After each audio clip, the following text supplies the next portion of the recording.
से क्लास 12 के लिए फर्स्ट चैप्टर लेके आया हूँ मैट्रिक्स। ठीक है, देखिए बेटा, मैट्रिक्स जो है क्लास 12 की फर्स्ट चैप्टर से मैट्रिक्स और डिटरमिनेंट मिला के लगभग 18 से 20 नंबर क्वेश्चंस आपके बोर्ड में पूछे जाते हैं। तो चलिए कुछ मैट्रिक्स के ऊपर डिस्कस करते हैं।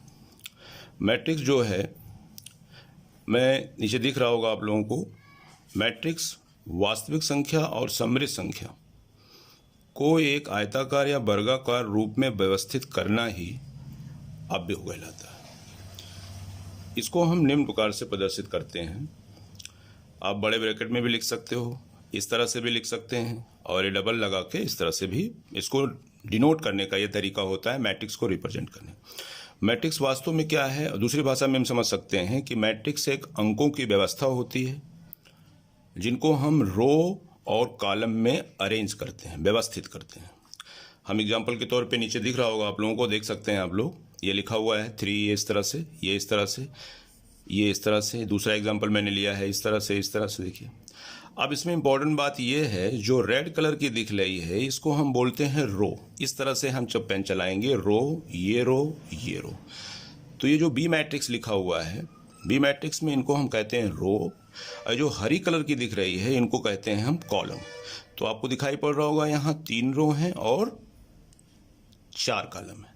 अब 3 रो क्या हो गए, देखिए इस तरह से 1, 2, 3 रो हो गए, तो R1, R2, R3। और कॉलम की बात करते हैं तो C1, C2, C3, C4, 3 cross 4। इसको लास्ट में बोलते हैं 3 गुणे 4 नहीं बोलेंगे, इसको बोलेंगे 3 क्रॉस 4। 3 का मतलब इसमें, इस मैट्रिक्स में 3 रो हैं और इसमें 4 कॉलम दिए हुए हैं, या नीचे मैंने दिखाया भी है, R रो पंक्ति, C को कॉलम कहते हैं। अब आगे चलते हैं, तो अगर रो और जब कॉलम का कॉम्बिनेशन हमको मिल जाता है तो उसको कहते हैं ऑर्डर ऑफ मैट्रिक्स, अव्यूह की कोटि। तो इसकी कोटि आ जाएगी 3 क्रॉस 4। नेक्स्ट पेज पे हम चलते हैं। मैट्रिक्स एलिमेंट कोड क्या होता है?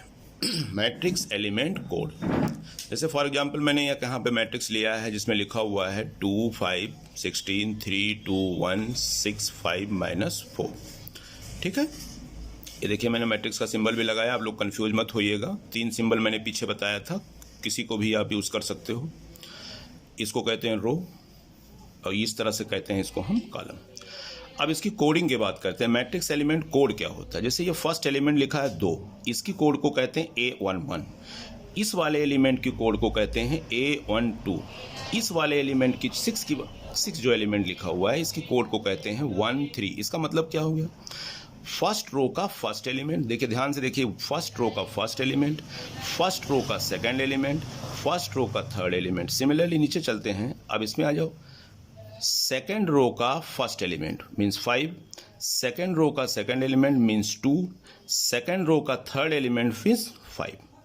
अब लास्ट में आते हैं A31, थर्ड रो का first element means 16, third row का दूसरा एलिमेंट मीन्स 1, थर्ड रो का थर्ड एलिमेंट मीन्स -4। ऑर्डर इसकी हो गई 3 क्रॉस 3। क्लियर हो गया आप लोगों को बेटा? चलिए आगे चलते हैं फिर हम। अब आती है next topic, kinds of matrix. अव्यूह के प्रकार कितने होते हैं? Kinds of matrix. फर्स्ट आते हैं हॉरिजॉन्टल मैट्रिक्स, जिसको हिंदी में बोलते हैं हम क्षैतिज अव्यूह। एक ऐसा अव्यूह होता है जिसमें रो जो है, रो की संख्या वो लेस होती है कॉलम की संख्या से।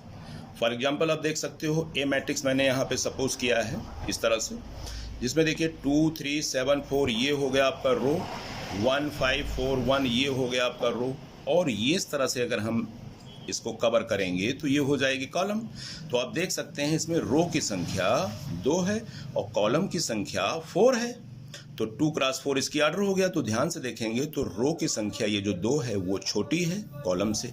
तो ऐसे सिचुएशन में जो मैट्रिक्स जनरेट होता है उसको बोलते हैं बेटा हम हॉरिजॉन्टल मैट्रिक्स।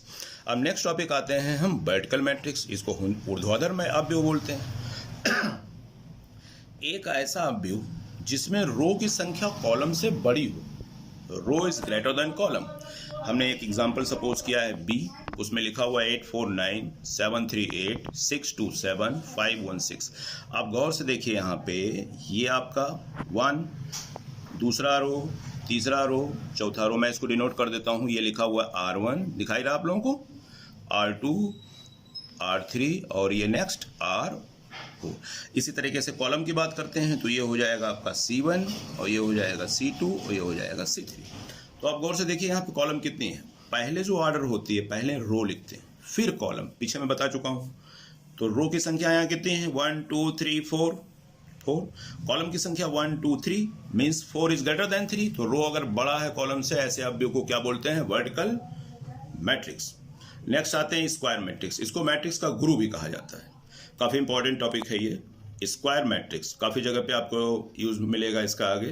तो स्क्वायर मैट्रिक्स को जरा ध्यान से आप लोग देखिए। एक ऐसा अवयव होता है जिसमें रो की संख्या कॉलम की संख्या के बराबर होती है। फॉर एग्जाम्पल मैं नीचे दिया हूँ, देखिए 7 4। इसमें 3 रो भी हैं और 3 आपके कॉलम भी दिख रहे होंगे, 3 क्रॉस 3। नेक्स्ट हमने ले लिया बी, इसमें सिर्फ मैंने लिखा है 3। तो आप गौर से देखिए, तो इसमें मैं ऐसे दिखा रहा हूँ आपको, देखिए एक ही रो है और एक ही कॉलम है, इसलिए 1 क्रॉस 1। तो जब मैट्रिक्स का ऑर्डर सेम हो जाए, means 3 cross 3, 1 cross 1, 2 cross 2, 4 cross 4, ऐसे मैट्रिक्स को हम क्या बोलते हैं बेटा, स्क्वायर मैट्रिक्स। नेक्स्ट आते हैं रो मैट्रिक्स। वर्ड्स लिखा है रो मैट्रिक्स, पंक्ति अवयव। एक ऐसा मैट्रिक्स जिसमें सिर्फ एक पंक्ति हो, ओनली वन। फॉर एग्जाम्पल 3 5 8 7 6 5, इसको बोलते हैं हम रो मैट्रिक्स। ऑर्डर जब एक ही रो है तो ऑर्डर कितनी होगी, 1 क्रॉस 6। एक रो 6 कॉलम, 6 कॉलम को दिखा दूं मैं, ये देखिए 1 2 3 4 5 6 कॉलम हो गए। सिमिलरली ऐसे नीचे चलते हैं, छोटी छोटी डिफिनेशंस है, इसको एक बार आप लोग थोड़ा बुक का हेल्प ले लीजिएगा। नेक्स्ट आती है बेटा कॉलम मैट्रिक्स, स्तंभ अवयव। एक ऐसा अवयव जिसमें सिर्फ एक स्तंभ होता है। फॉर एग्जाम्पल आपके सामने दिख रहा है, देखो 9 6 5 4, एक ही कॉलम है ना। और रो कितने हो जाएंगे, अब रो की बात करेंगे तो हमारा हाथ इस तरह चलना चाहिए, 1 2 3 4, ये हो गया R1 R2 R3 R4। लेकिन कॉलम की बात करते हैं तो कॉलम हमारे पास क्या है, एक ही कॉलम है, तो इसलिए इसको C1 बोलते हैं। तो कॉलम की संख्या जब एक हो जाए तो उसे हम बोलते हैं कॉलम मैट्रिक्स। अब नेक्स्ट आती है नल मैट्रिक्स, शून्य अवयव। एक ऐसा, देखिए शून्य अवयव के लिए क्या जरूरी है, एक ऐसा अवयव जिसके सभी एलिमेंट, इनको एलिमेंट बोलते हैं, ये सब जो लिखे हैं, या ऊपर भी आप देख सकते हो 9 6 4 5, इस तरह से जो लिखे हुए हैं सब एलिमेंट कहलाते हैं। एक ऐसा मैट्रिक्स जिसके सारे एलिमेंट जीरो, सारे एलिमेंट क्या हो, जीरो, लाइक एज दिस, इनको हम क्या बोलेंगे, नल मैट्रिक्स। ठीक है, आगे नेक्स्ट देखते हैं। नेक्स्ट आती है प्रिंसिपल डायगोनल, काफी इंपॉर्टेंट है, इस पे स्टार बना लीजिए आप लोग। प्रिंसिपल डायगोनल, इसको हिंदी में बोलते हैं मुख्य विकर्ण। मुख्य विकर्ण का प्रयोग केवल वर्ग अवयव के लिए करते हैं, ना कि आयत अवयव के लिए। इसीलिए मैंने पहले आपको बताया था कि स्क्वायर मैट्रिक्स को हम गुरु भी बोलते हैं, ये काफी इंपॉर्टेंट है स्क्वायर मैट्रिक्स। तो अब हम प्रिंसिपल डायगोनल की जब बात करेंगे, ठीक है, प्रिंसिपल डायगोनल की जब बात करेंगे तो प्रिंसिपल डायगोनल में पहली बात इंपॉर्टेंट क्या है कि जो मैट्रिक्स हम जनरेट करेंगे वो स्क्वायर मैट्रिक्स होना चाहिए। तो स्क्वायर मैट्रिक्स मतलब उसकी ऑर्डर सेम होनी चाहिए, मतलब 3 क्रॉस 3, 4 क्रॉस 4, 5 क्रॉस 5 एटसेट्रा, इस तरह से होना चाहिए। यहाँ पे मैंने आपको दिखाया है 8 6 5 3 7, इस तरह से मैंने यहाँ डिनोट किया, आपको दिख रहा होगा। इसमें आप गौर से देखेंगे तो 3 रो है बेटा और 3 कॉलम है। अब ये जो मैंने ब्लॉक खींचा है, ये इस तरह से मैंने ब्लॉकेज कर दिया है जिसमें कवर हो गए हैं 8 7 5, इनको बोलते हैं डायगोनल। प्रिंसिपल डायगोनल कहलाता है, मुख्य विकर्ण। क्या कहलाता है ये, मुख्य विकर्ण। ऐसे क्रॉस करिए ना, विकर्ण खींच देगा जो आयत में, लाइक एज दिस, ऐसे खींच दीजिएगा आप लोग, ऐसे खींच के देखिएगा तो ये वाला प्रिंसिपल डायगोनल। अच्छा, कभी कभी प्रिंसिपल डायगोनल इस तरह से जनरेट नहीं करेंगे आप लोग, प्रिंसिपल डायगोनल को आप इस तरह से जनरेट करेंगे, मतलब लेफ्ट टू राइट आप चलना है, left to right, left to right, ठीक है ना। अब नेक्स्ट आता है और इंपॉर्टेंट है, ये भी काफी इंपॉर्टेंट है आप लोगों के लिए, काफी जगह पे यूटिलाइज होगा इसका, आइडेंटिटी मैट्रिक्स, तत्समक अवयव। एक ऐसा वर्ग अवयव, देखिए मैंने फिर फोकस किया गुरु मैट्रिक्स के ऊपर, एक ऐसा वर्ग अवयव जिसके प्रिंसिपल डायगोनल के सभी एलिमेंट एक एक एक हो, बाकी ऊपर और नीचे के एलिमेंट सब 0 0 हो। ऐसे मैट्रिक्स को हम क्या बोलते हैं? Identity matrix. काफी इंपॉर्टेंट है, दिमाग में इसको एक बार फिर रिपीट कर रहा हूं। एक ऐसा वर्गाव्यूह जिसके प्रिंसिपल डायगोनल, अभी मैंने पीछे समझाया प्रिंसिपल डायगोनल यही होता है ना, आप लोग समझ रहे हैं ना? प्रिंसिपल डायगोनल ये है, ठीक। तो प्रिंसिपल डायगोनल के सभी एलिमेंट वन के अलावा और कुछ नहीं, सिर्फ और सिर्फ वन, और बाकी ऊपर और नीचे इनके सारे एलिमेंट्स क्या होने चाहिए? 0। और सबसे इंपॉर्टेंट क्या है कि जो इसका ऑर्डर होना चाहिए वो सेम होना चाहिए, मतलब वर्गाव्यूह होना चाहिए। ऐसे मैट्रिक्स को क्या हम बोलते हैं? Identity matrix. अच्छा, इसको डिनोट करने के लिए स्पेशल कुछ अक्षर आए हैं, जिसको मान लीजिए 3 क्रॉस 3 का मैट्रिक्स है तो इसको हम लिखेंगे I3, और मान लीजिए 4 क्रॉस 4 का आइडेंटिटी मैट्रिक्स आपने लिया है तो उसको लिखेंगे I4, और मान लीजिए आपने 2 क्रॉस 2 का आइडेंटिटी मैट्रिक्स लिया तो उसे लिखेंगे I2। मैंने एग्जाम्पल लेके आपको समझाया, आपको दिख रहा होगा, देखिए I2 1 1 0 0 तो 2 क्रॉस 2, I3 1 1 1 डायगोनल पे 1 1 तो इधर 0 0 हो गए। I4 देखो मैंने दिखाया, ये देख लें आप, देखिए, ठीक है ना? 1 1 1 1 4 क्रॉस 4 मतलब 4 रो, 4 इस तरह से और 4 इस तरह से, ठीक है?